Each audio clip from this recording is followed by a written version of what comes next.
Hi everyone. In this video, we are going to talk about the Pueblo Revolt. After watching this short video, you should be able to describe the Pueblo Revolt. That means you should be able to say what the revolt was, who was involved, why it happened, and what were the important consequences of the event. So let's get started. The Pueblo Revolt occurred in 1680 between the Pueblo Indians and the Spanish in present-day New Mexico. The event occurred because of several underlying circumstances. I'm going to briefly mention 4 things going on in Indian culture that made the Indians believe something needed to change drastically. First, diseases devastated Indian populations.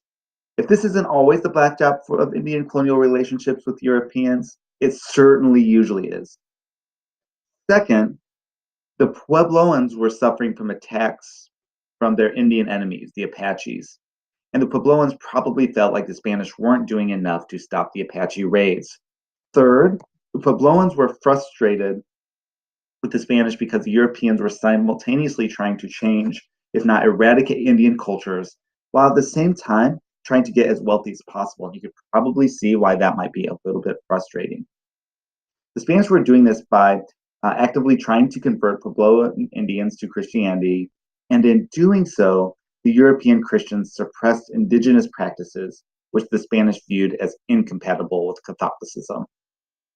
Finally, there was a devastating drought that turned the screws on Puebloan culture even tighter, so things were bound to change. So what happened? The Puebloans revolted. An Indian spiritual leader named Pope and his followers lashed out at the Spanish. The Puebloans killed hundreds of Europeans. Among that number were 21 priests, probably like this poor guy right here. And the Indians eventually drove the Spanish out of Santa Fe. However, the success of the revolt was short-lived. The Spanish returned to Santa Fe in 1696 and extinguished the last remaining embers of the Puebloan revolt. But here's why the revolt is important.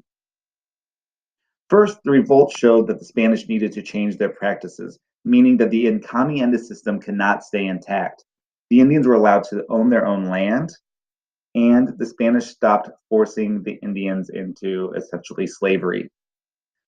Third, the Spanish begrudgingly allowed some Indian rituals continue, although Christian baptism were still required at birth.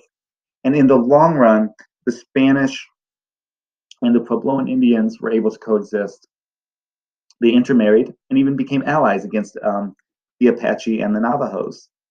So now that you've seen this video, you should be able to say what the Pueblo Revolt was, why it happened, and some of the results. Here's a random joke. What has thousands of ears but cannot hear? A cornfield or a maize field? M-A-I-Z-E. You get it. It's a history joke. Thanks for watching.